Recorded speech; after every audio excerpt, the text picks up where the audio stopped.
Allô tout le monde! Ce matin, on a décidé de faire hommage à nos amis du bateau Belle Excuse. C'est avec eux qu'on est parti du Québec. C'est grâce à eux qu'on a réussi à partir, à leur détermination. Puis on a décidé de vous les présenter. C'est des gens qui nous sont chers et on a hâte de vous les présenter. Donc on va aller les rejoindre à l'instant.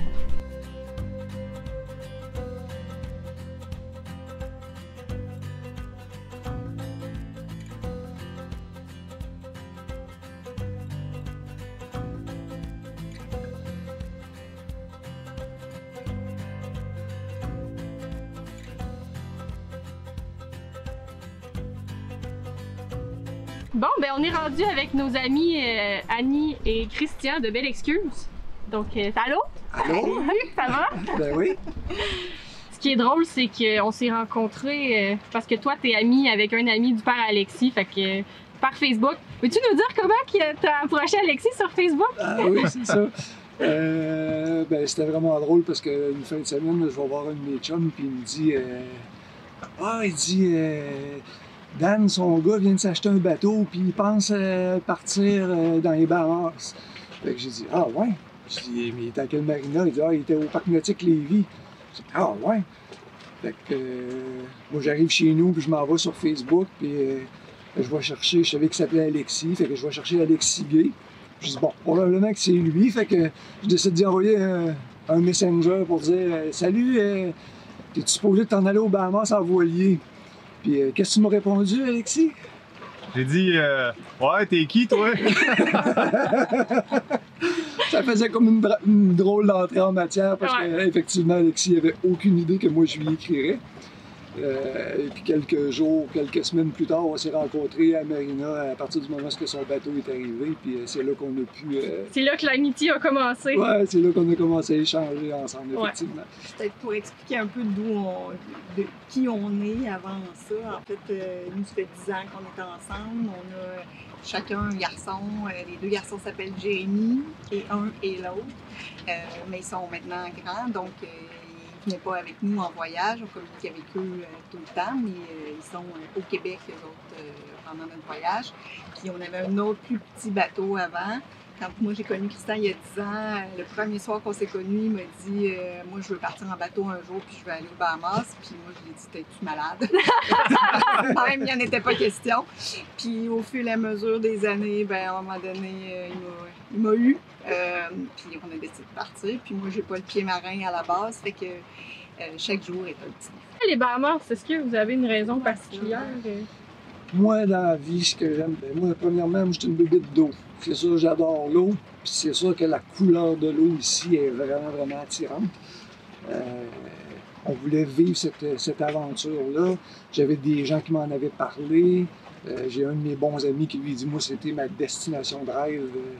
Lui aussi, un voilier. Puis il dit, j'ai vraiment, vraiment, vraiment adoré. Tu vas vraiment triper de t'en aller là-bas. J'aime aussi beaucoup la pêche. Je me suis beaucoup amusé pour le moment avec Alexis à aller pêcher la langouste et essayer d'attraper quelques poissons. Puis c'est pas fini. Oui, c'est ça.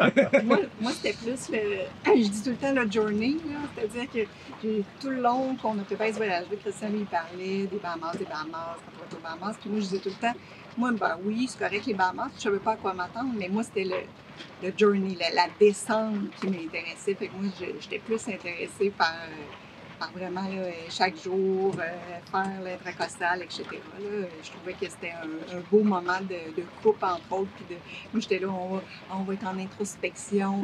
C'est jamais ça, parce que tu navigues, tu fais toutes sortes d'affaires, mais c'était plus ça. Mais là, vous avez parlé de vos bateaux. C'est quoi que vous avez en ce moment comme bateau? Le bateau qu'on a, c'est un Oceanis, Beneteau Oceanis 321. Donc, c'est un 32 pieds avec un tirant d'eau d'environ 4 pieds et demi. Ce qui était aussi le fun, c'est que vous avez un bateau de 32 pieds avec un tirant d'eau de 4 pieds et demi. Ce qui faisait que ça facilitait un peu la navigation parce que ce soit l'un ou l'autre des bateaux qui était en avant, on pouvait suivre. Ça enlevait certaines inquiétudes. Christian, il essaie d'être poli, mais il nous laissait toujours passer en avant. On est quand même rendu 2500 milles nautiques Ouais. plus tard que le départ qu'on a eu le 15 septembre Ouais. ensemble. On n'a plus la même expérience. Eh, Quand on est parti, on s'est embarqué sur le fleuve, nous avec notre full enclosure à l'abri, vous autres avec vos trucs, vos foulards, on vous regardait, on vous trouvait incroyablement courageux. À ce moment-là, nous, on était en avant, vous autres, vous Ouais. suiviez. Ouais. Quand on est rentré dans le canal de Chambly, ben, pas dans le canal de Chambly, plutôt quand on est rentré dans la rivière Richelieu, ça a été un des moments clés, en tout cas pour nous, je ne sais pas pour vous, mais ça a été un des moments clés de... Là, on rentre dans une rivière. C'est Ouais. la première fois qu'on va naviguer dans quelque chose d'aussi petit. Ça n'a pas pris une journée ou deux. Là, vous avez pris le devant. Ouais. Là, vous avez embarqué en avant de nous pour dire attends, On est nous autres capable. aussi, on est capable d'en faire un bon bout. Puis c'est ça, c'était super cool de se suivre. Fait que, Mais tu sais, quand on est parti, tantôt tu t'as dit, bon, t'as fait signe à Alexis. Tu sais, quand on est parti, là, on s'est dit, ben, on se rend-tu aux écluses, tu sais, ensemble, puis après ça, oui. On verra. Tu sais, nous autres, on disait, hey, là, deux jeunes, là, avec les mononcles, là, ils vont nous flusher, ce sera pas long. Puis d'une semaine à l'autre, ben, on avait le goût encore, on avait le goût. Des fois, on s'est laissé une semaine, deux, et la première fois qu'on savait, on essayait de se retrouver. Ben oui. là, fait que, On a aimé nos 5 à 7 tous les soirs après les canaux, dans les Ouais. trocostales. C'était vraiment le fun. Quand on n'était pas trop fatigué pour en faire, bien sûr. Ouais. ouais, ouais, oui. c'est ça. Et nous, on tient à vous remercier parce que c'est grâce à vous que nous, on est partis, parce que vous nous avez poussés puis vous nous avez donné tu sais, l'idée de traverser avec une flotte. Tu sais, vous avez poussé pour partir parce que vous, c'était vraiment là que ça se faisait. Là, tu sais, vous aviez pas. Ouais, nous autres, on n'avait pas d'autres fenêtres. Là. C'est ça. Mais c'est Bon. drôle. Vas-y, excuse. Belle excuse. Pour nous, on ne voyait pas vraiment d'autres portes de sortie que de partir. Fait qu'on a vraiment travaillé fort. Puis, tu sais, Sarah, t'as quand même t'as fait des téléphones. On Ouais. on s'est quand même partagé des tâches pour réussir à monter ce projet-là pour que ça soit viable. Puis, quand on a vraiment décidé de partir, c'était excitant là, Ah oui, de vraiment. penser qu'on pouvait le faire. Mais c'était aussi stressant de penser que les bateaux pouvaient peut-être traverser les douanes, mais que nous, on ne réussisse pas à traverser en avion. En tout cas, quand on était rendus, les quatre, chacun sur nos bateaux, c'était vraiment Le la début partie. de Oui, tout, oui, là. c'était un deuxième moment clé qui faisait Ouais. que là, c'était vrai qu'on partait. Là. Faut dire que vous n'aviez pas trop le choix de partir parce que vous aviez loué votre maison pour l'année, je pense. Oui, Notre oui, maison ben, était louée, nos jobs, moi, ma job, j'avais déjà avisé que je m'en allais. Donc, effectivement, à un moment donné, on a hésité à cause de ce qui était arrivé. Puis là, on était là, OK, il faut se prendre un 3,5 avec les gars pour l'année qui vient. Ouais. Pas sûr. Puis j'avais pas de meubles parce qu'on avait loué tout meublé. Fait que, j'avais pas on a- beaucoup d'autres choix que c'était là pas mal. Il fallait que ça se fasse là. Ouais. C'est quoi votre moment, mettons, préféré de l'intracostal aux États-Unis? Tu sais, de toutes les États-Unis, qu'est-ce qui vous a marqué le plus? Ben, moi, je pense que quand on a arrêté toutes les quatre à Annapolis, c'était comme un beau moment parce que, d'un, il a fait vraiment beau cette semaine-là. Malheureusement, à certains moments, on a pas mis du froid et on courait un peu après la chaleur. Puis Annapolis a été un moment le fun parce qu'il faisait beau. On avait aussi croisé le voilier Total Freedom qui, eux, partait pour plus longtemps. Fait que je pense qu'Annapolis était quand même... Il y en a eu plusieurs, mais Annapolis fait partie des moments clés. Ah, c'était vraiment un coup de cœur, nous autres aussi. Ah oui, un coup de cœur, effectivement. J'étais pour dire Sainte-Augustine, mais là, pendant que je t'écoutais, oui, Annapolis. Mais moi, un autre moment, là, c'est quand la journée où on a traversé en Floride. Puis que là, on était là dans l'eau, là, puis là, toi, tu sais, on avait regardé sa carte, là, puis là, on était rendu à la ligne, on changeait Ah oui. d'état, là. Moi, je Nous, on l'appelle s'attendait. sur le VHF, puis je dis, là, approchez-vous de nous autres, on va traverser la ligne de la Floride. Tous Ensemble. les deux bateaux ensemble, ça a été drôle. Ça Ouais. C'était pas facile à filmer, là, mais ça a Ouais. quand même été drôle. C'était vraiment cool. Est-ce qu'il y a des choses d'intracostal que vous avez trouvées plus dures? Mettons, en conseil à quelqu'un qui le ferait l'année prochaine, mettons. Ben, moi, le bout qui a été le plus pénible pour moi, c'est quand on est arrivé à Beaufort, en Caroline du Sud. Parce que là, on vous suivait. Puis moi, aller jusque-là, je naviguais avec les instruments que j'ai sur le bateau, mais pas nécessairement avec des cartes que j'avais installées sur mon téléphone. Je me suis mis à avoir des différences sur les profondeurs d'eau versus ce qu'il y avait en réalité. Je voyais Alexis qui tournait à des places où ce que moi, j'étais plus sûr pantoute de où ce que je m'en allais. J'ai fini ma journée, j'étais crevé, vidé, puis là, j'ai comme eu un moment d'inquiétude de dire hey, là, je peux pas continuer de naviguer comme ça parce que je trouvais que le côté sécuritaire, c'était plus difficile. Vous autres, vous avez décidé, à partir de ce moment-là, de prendre la mer pour faire un bout toute seule. C'était parfait, vous avez vécu une expérience qui était quand même assez extraordinaire. Nous, on a décidé de rester plus longtemps à Beaufort. Moi, j'avais besoin de reprendre des forces. Là, c'est là que j'ai installé une avionique sur mon téléphone, puis j'ai commencé à naviguer autrement avec mes 2 instruments, dans le fond. Ça m'a pris 2-3 jours. Puis là, à partir de là, j'ai commencé à être plus en confiance sur ma navigation. Et non, quand on était les 2 ensemble, c'était facile de dans le fond, de faire confiance à l'autre bateau. On me dit, ben, si lui s'en va là, ça me permettait de regarder, moi, pour savoir, ben, moi, qu'est-ce que ça me donne comme info, et vice-versa. Ouais. Mais quand on est toute seule, on ne peut pas se fier sur autre chose que sur nos instruments. Puis là, je me rends compte que les instruments que j'ai sur mon bateau, c'est excellent pour aller à Tadoussac.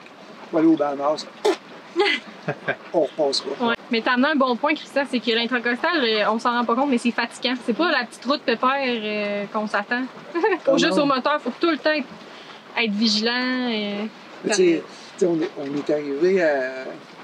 Je me souviens jamais de la ville où vous êtes arrivé. Wrightsville. Wrightsville. Puis malheureusement, on est arrivé, il y avait une ouverture de pompe, on est arrivé comme 5 minutes trop tard, il fallait attendre 1 heure. Puis on s'est mis à regarder sur nos cartes. Puis moi, c'était comme la première journée que je naviguais avec Navionics. Puis tout de suite, l'autre bord du pont, je voyais des fonds à 8 pieds. Dans ce temps-là, on trouvait ça pas beaucoup. 8 pieds, j'étais là. Je peux pas passer là, c'est sûr, c'est ben trop inquiétant. Fait qu'on a tourné. Là, à ce moment-là, on suivait notre ami GT Time. Oui, on l'a suivi longtemps, lui. Qui, lui, était beaucoup plus loin derrière de moi, puis que finalement, il a passé en avant. Puis là, moi, ça m'a comme mis un peu à l'envers. Fait que j'ai laissé passer tout le monde. J'ai traversé le pont. Puis on a décidé de ne pas continuer là, cette journée-là à l'ancrage où on devait aller, puis on a arrêté à Wrightsville.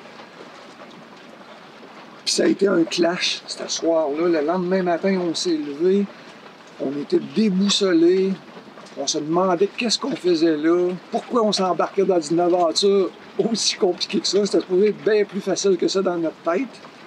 Aujourd'hui, là, avec 5 pieds et demi d'eau, là, ben, il me reste encore un pied de lousse. Ouais. Moi, on est habitués. Hein? Ben, c'est incroyable. On se promène au Bahamas, puis on est là.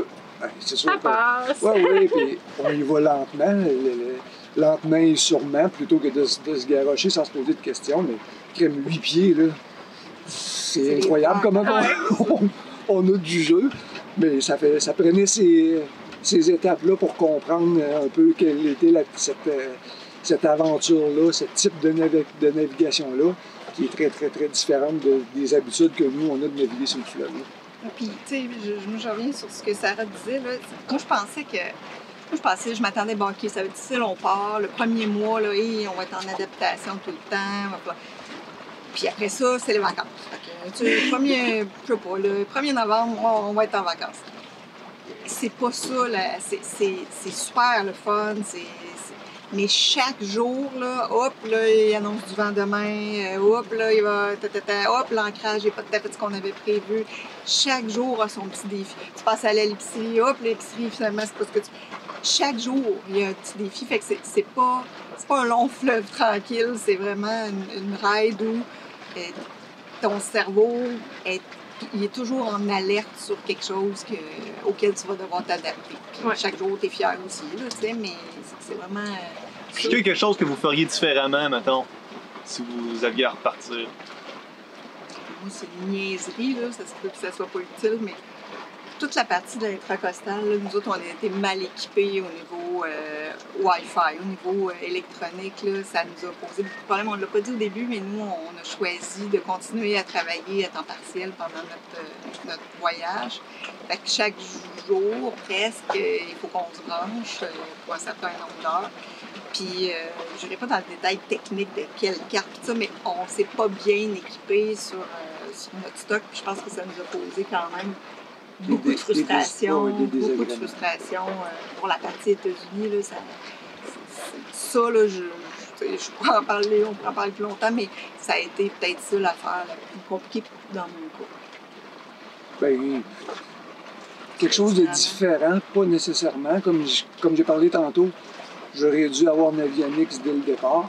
Moi, je me suis fié, ça fait 10 ans que je navigue avec ces instruments-là, puis ça a toujours bien fonctionné, mais dans le fleuve, c'est pas très compliqué. Là. Donc, oui, effectivement, j'aurais peut-être regardé pour avoir des meilleurs équipements pour ma navigation parce que ça sécurise. Puis, au départ, là, pas quelque chose que j'aurais fait différemment, mais au départ, nous, on pensait vraiment faire le voyage toute seule, en solo. Vous êtes partis avec nous, on pensait faire au mieux quelques semaines. Finalement, on a fait 2500 milles nautiques ensemble. Ouais. Moi, je le vois vraiment comme un gros plus. Parce qu'il y a des moments où c'est moins facile. Il y a des moments où c'est bien d'être tout seul, mais il y a des moments où quand tu es plus sûr de quelque chose, de se retrouver ensemble et de pouvoir discuter, là, c'était quand même cool. Là. C'est peut-être un conseil aussi à avoir. Tu sais, même, je redis ce que tu as dit, mais on s'était dit que nous, on n'avait pas nécessairement besoin de monde. Là. On est des gens autonomes. Puis je pense qu'en général, les gens qui font ce genre de trip-là, ils sont autonomes. Là. Mais de garder, de créer un petit lien, même sur Facebook, toi, tu as beaucoup. Il a créé des liens avec des gens qu'il n'a jamais vus, là, mais qui savaient qu'ils faisaient le voyage. Puis là, à un moment donné, un soir, 2 soirs, tu les rencontres quelque part.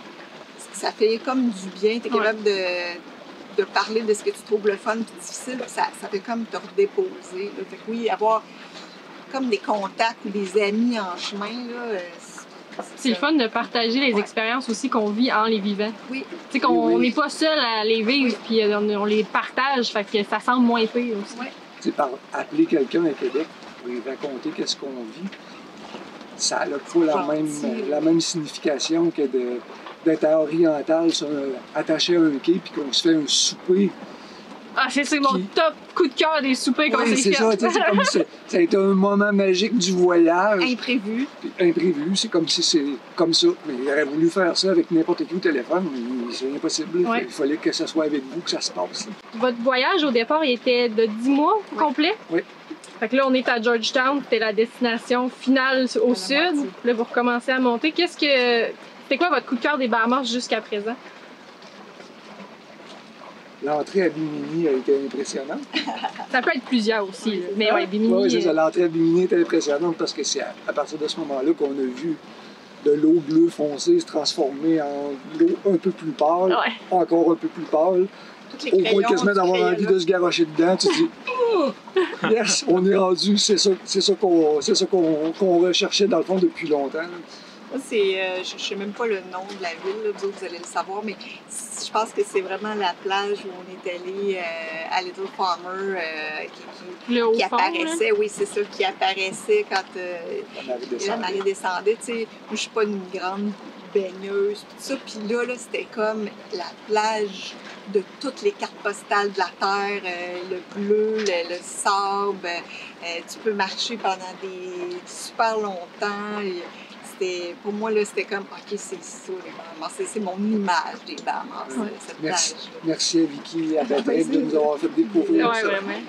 Ça, c'était vraiment beau. Puis ça rattrape pour les fois où on a eu des vents forts quand on était à Cambridge ou c'est où qu'on parlait hier qu'il y avait de la gelée sur le pont le matin. Thunderball. On oublie ça vite, là. C'est l'autre affaire qui a été, tu sais, il a fait froid, là, tu sais. Mais on avait, il faut peut-être ce qu'il faut pour le froid. C'est ça. Faut être bien équipé. C'est ça. C'est pas plus grave que ça. Puis comment vous trouvez ça, la navigation aux Bahamas? Ben, moi, je trouve ça bien, mais on est comme surpris qu'ils vendent autant. Oui, nous aussi. S'il y en a qui préparent un voyage aux Bahamas présentement, là, moi, j'avais entendu dire qu'on faisait vraiment pas beaucoup de voiles en intracostal, pour dire quasiment jamais. Mais aux Bahamas, on peut pas dire qu'on en fait beaucoup plus non plus. Quand ça fait 2-3 jours qu'on est dans les gros vents et qu'on s'installe à quelque part pendant plusieurs jours, on se désentre pas pour pouvoir aller faire de la voile pour le plaisir. Puis les passages d'une place à l'autre, dépendamment des distances, il faut absolument qu'on réussisse à se rendre. Fait que ça arrive souvent qu'on a mis les voiles, mais souvent avec le moteur. Ouais. Pour moi, ça, c'est le plus gros constat que j'en ai fait. J'en ai fait un peu, mais Pas en Mongolie, oui, c'est ça. Les gens nous ont dit, décembre, là, tu sais, attention, le Christmas wind, tu sais, il faut pas nécessairement que vous traversiez. Ben, janvier, c'est sûr que faites attention parce qu'il y a encore des vents qui restent. Ben, février, il va en avoir de temps en temps, là, mais tu sais, ça va être pas mal fini, là. Là, on arrive en mars, là, on regarde les 2 semaines qui viennent, là, puis il va y avoir encore des vents. La question qui tue, est-ce que vous le referiez? Moi, je vais parler de mon expérience de mère. Alors, quand tu accouches, tu dis... Là, quelqu'un te demande 10 secondes après, est-ce que tu le referais? Là, tu dis no way, never dans ma vie. Puis, 48 heures après, tu demandes à ton chum, c'est quand qu'on va avoir un autre bébé? Parce que, tant pis, tu sais, c'est vraiment pas grave. Pour moi, c'est vraiment la même comparaison. Quand je suis dedans, là, chaque jour, là, je me dis, je peux pas croire qu'on s'est emmené ici, puis jamais je referais ça. Puis quand je regarde des photos, il y a un mois, je suis là, je peux pas croire qu'on n'aurait pas fait ça. Tu sais, je pense qu'il faut avoir fait quelqu'un qui a la possibilité, puis qui fait du voilier. Je pense qu'il faut qu'une fois dans ta vie, tu fasses ce voyage-là. Sinon, je pense que tu manques quelque chose. Mais quand tu vas être dedans, tu vas te demander pourquoi tu le fais. Exact. Je sais pas si tu avais d'autres... Ben, oui, c'est sûr que oui. Il faut faire ça. Quelqu'un qui aime la voile, quelqu'un qui veut un peu faire un trip, là, c'est comme si, au départ, quand on est parti, nous, ce qu'on avait comme sentiment, c'est que c'était un petit voyage d'aventure. À notre retraite, on fait l'intracostal. C'est facile.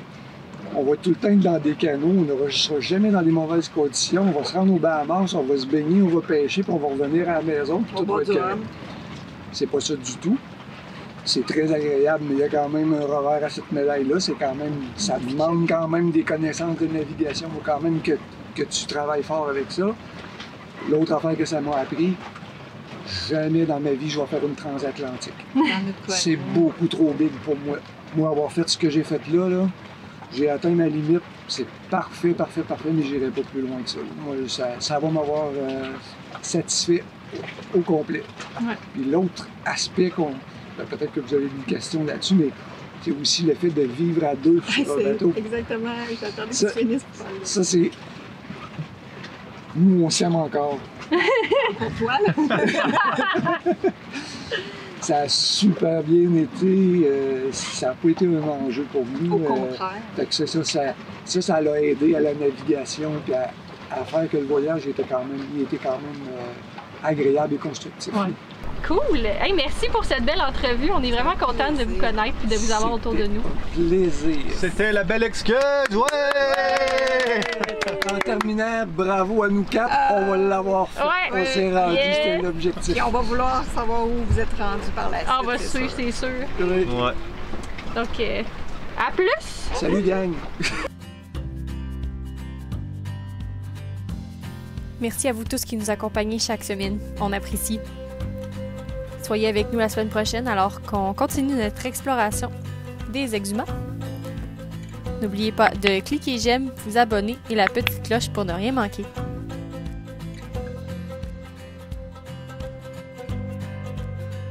Un gros merci encore une fois à nos Patreons qui nous encouragent et nous suivent chaque semaine. Vous êtes incroyables. Si vous aimeriez nous encourager à en savoir un peu plus sur nous, n'hésitez pas à visiter notre page Patreon. On serait heureux de vous y avoir. À la semaine prochaine!